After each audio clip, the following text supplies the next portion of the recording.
escala en París, Aida Palau. Bienvenidos a todos a este programa de Radio Francia Internacional y France 24.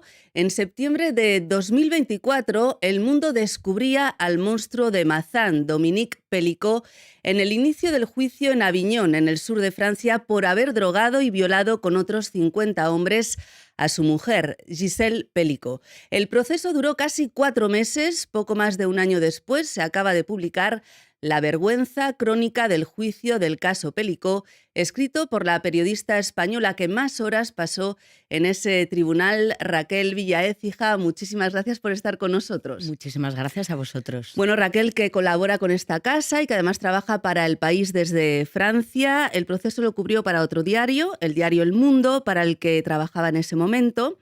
Este es un libro muy necesario para entender la complejidad de ese juicio y muy bien escrito, también hay que reconocerlo. No es cronológico, va por temas, algo también muy interesante. Y no solo cuenta lo que tal vez no pudo contar en esas crónicas del juicio, sino también cuenta parte de lo que tú viviste en esos meses en primera persona. Es otro ejercicio completamente distinto. ¿Ha sido como un exorcismo? Ha sido como un exorcismo porque lo que vivimos los 3 meses y pico de juicio fueron meses muy intensos y de alguna manera cuando acabó el proceso nos quedamos un poco vacíos, ¿no? Y yo sí que tenía la necesidad de, a lo mejor, de contar todo eso que no pudimos contar en prensa, ¿no? Y sin la barrera de la tercera persona que utilizas, ¿no? Cuando trabajas en prensa y que la eliminas cuando escribes el libro. Bueno, cuando llegas a Aviñón lo haces por unos días, piensas que vas a cubrir, bueno, los momentos más mediáticos, el principio, el final o las declaraciones también más interesantes. Y el resto, bueno, volver a París, ocuparte de la política, que también estaba con mucha actualidad, la política francesa en ese momento. ¿Por qué sientes esa necesidad de quedarte? Y además, en el libro hablas de que le dedicas tiempo de forma obsesiva. Yo cuando aterrizo allí no tenía intención de quedarme mucho tiempo. Yo pensaba, me habían mandado porque empezaba el juicio y tenía que cubrir, ¿no? el inicio. Enseguida me atrapó la historia, porque la historia es terrorífica, ¿no? Pero es verdad que cuando ya pasaron un poco los momentos como más mediáticos, ¿no? Y se fue la prensa, yo tuve la necesidad de seguir, porque fue cuando empezaron a declarar todos los 50 hombres. Ya había declarado Gisèle, había declarado Dominique Pellicot y empezaban a declarar ellos. Para mí era muy importante entender por qué todos estos hombres habían acabado haciendo lo que hicieron, ¿no? Llegó un momento en el que, bueno, ya el juicio me había atrapado tanto que ya no podía como una salir película, de ahí. ¿no? Como una serie. Bueno, creo que a estas alturas todo el mundo conoce ya este juicio, pero voy a dar unos datos. Dominique Pellicot fue detenido por grabar bajo las faldas de unas mujeres en un hipermercado. Al registrar su casa se encuentran 3.800 imágenes y vídeos filmados entre 2011 y 2020. Por más de una década, Pellicot drogaba a su mujer con lorazepam para sedarla y luego invitaba a otros hombres que contactaba por internet para violarla junto a él. Se calcula que la violaron 200 veces. Pellicot tomaba fotografías, grababa las violaciones. La policía logró identificar a 50, que son los que fueron juzgados, salvo uno que se había fugado. Hubo momentos muy duros en el juicio, lo cuentas en el libro. El visionado de los vídeos. Gisèle quiso que el juicio fuera público, que se visionaran para que la vergüenza cambiara de bando. También las declaraciones de los acusados, la infancia robada de muchos de ellos, con historias sórdidas, violados de pequeños, abusados, también con esas declaraciones de negación de lo evidente. Para ti, ¿qué fue lo más duro de ese juicio? Yo creo que había 2 momentos. Para mí, de los momentos más duros fue cuando declaraban las familias. La mayor parte eran mujeres. Muchas de ellas pues, habían sido víctimas también y no lo sabían, ¿no? Al final, pues bueno, veías familias rotas y yo, pues bueno, creo que igual me proyectaba en el espejo de muchas de ellas y para mí era duro escucharlas. El visionado de los vídeos era también un momento duro, pero para mí era mucho más duro, más que el visionado en sí, escuchar a esos hombres después del visionado negar que lo que acabábamos de ver todos era una violación. Yo creo que estos 2 momentos eran los más duros, ¿no? Cuando vas al juicio te surgen muchas preguntas, ¿no? ¿Encontraste respuestas, por ejemplo, a por qué los violadores, cuando llegaban allí a esa habitación, no salían corriendo y no se iban a la policía a decir, oiga, aquí hay un señor que nos está prometiendo libertinaje con su mujer, pero esta mujer está sedada, está dormida? Encontré algunas explicaciones a algunas de mis preguntas, aunque las explicaciones que encontré fueron insatisfactorias, ¿no? Porque en muchos de estos casos entendí la explicación a por qué estos hombres no salieron corriendo, ¿no? Porque no pensaban que habían cometido una violación, porque en su mentalidad, como el marido de Giselle estaba delante, pues pensaban que había un consentimiento por su parte, ¿no? Que se lo había dado el marido, un tercero. Entonces, bueno, encontré algunas respuestas, aunque evidentemente no son las respuestas que a uno le hubiera gustado encontrar, ¿no? Claro, porque el tema del consentimiento aquí es central, ¿no? Algunos violadores, como dices, casi todos, decían que ellos no habían violado porque tenían el consentimiento del marido. Estamos en 2025 y este es el concepto que algunos siguen teniendo del consentimiento, ¿no? Que se lo da un tercero. Este caso ha impulsado la modificación del Código Penal francés, que ha introducido el consentimiento y ha redefinido que la violación o agresión sexual es cualquier acto sexual sin consentimiento, y ha ampliado así la definición que anteriormente exigía violencia, coacción, amenaza o sorpresa. En el libro hay un capítulo en el que haces tipologías de lo que ellos llaman no violaciones, ¿no? Algunos decían que era violación física pero no cerebral, otros que fue una violación involuntaria, esta también me ha hecho mucha gracia, ¿no? Muy pocos reconocen haber violado a Giselle, creo que un par o... No, hay varios. un puñado, Un puñado. pero la inmensa mayoría no reconocía, se escudaba en este tipo de no violaciones. En el libro también explicas que Giselle solo miraba a los ojos a aquellos que reconocieron haberla violado. ¿Por qué crees que lo hacía? Porque había muchos que pedían disculpas, que se dirigían a ella y le decían que sentían mucho el sufrimiento que ellos habían podido causarle, ¿no? Pero, por otro lado, no reconocían la intencionalidad de haberla violado, con lo cual ella no entendía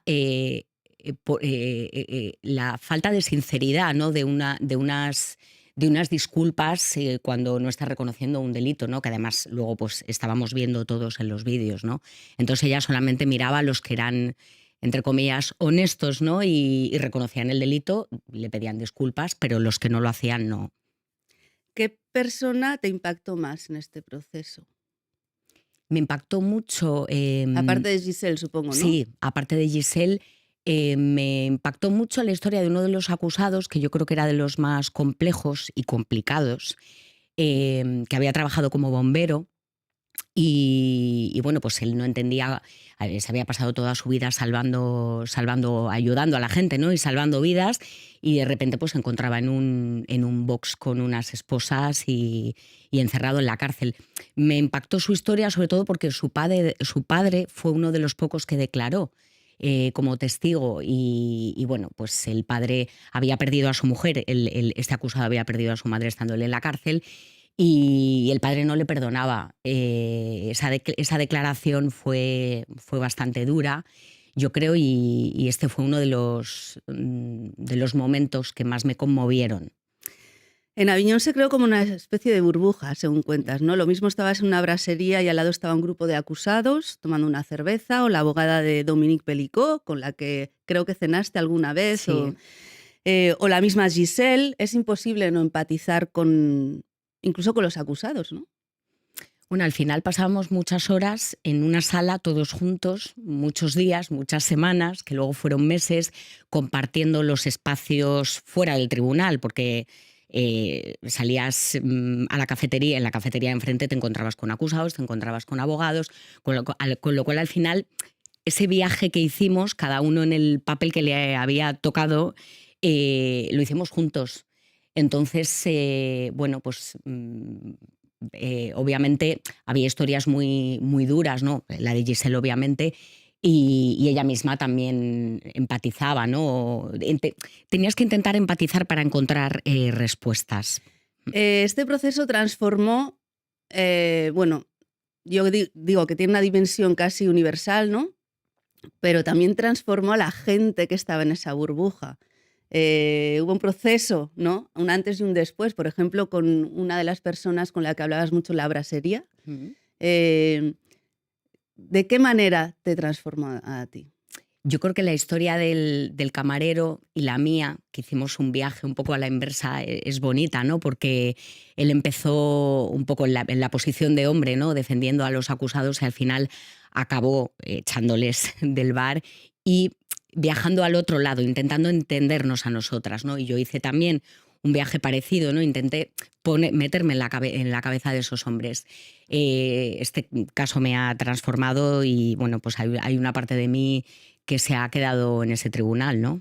Nos queda ya poquito tiempo, pero hablas del acusado número 52, el sitio web coco.fr, a través del que Pelicó contactaba a los otros violadores y estuvo funcionando muchísimo tiempo, del 2003 al 2024. Hubo denuncias porque había contenidos pedófilos, tráfico de drogas, armas, cero controles. ¿Cómo se explicó que no se cerrara antes? Esta web era la gran anomalía, ¿no? Que esta web pudiese seguir abierta cuando había recibido centenares de denuncias por temas de pedofilia, ¿no? Como comentabas. Y se cerró solamente unos meses antes de que empezase el juicio, cuando ya se había hecho toda la instrucción, que duró casi 4 años. Entonces yo creo que el hecho de que esta web existiese y permitiese conectar a todos estos hombres es un fallo de la sociedad, ¿no? ¿Has vuelto a hablar con Giselle?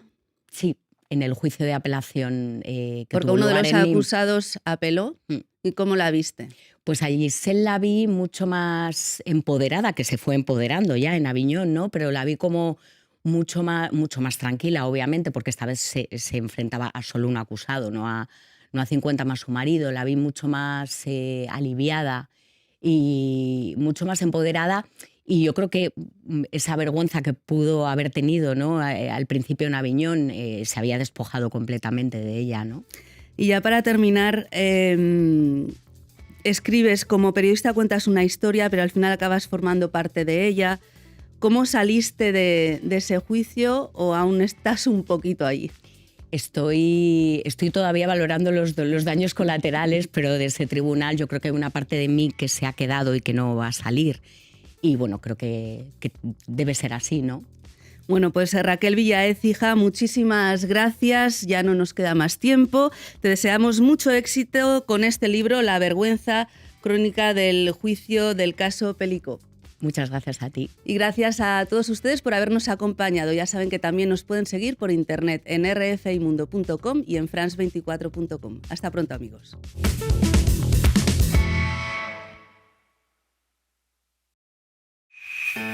Sus historias inspiran el futuro. Su día a día es la actualidad. Su cultura, sus luchas, sus éxitos están en el corazón de nuestros programas. Les contamos los que hicieron América Latina y los que la construyen hoy. Les contamos un mundo hecho día a día por los que lo habitan. Liberté, égalité, actualité.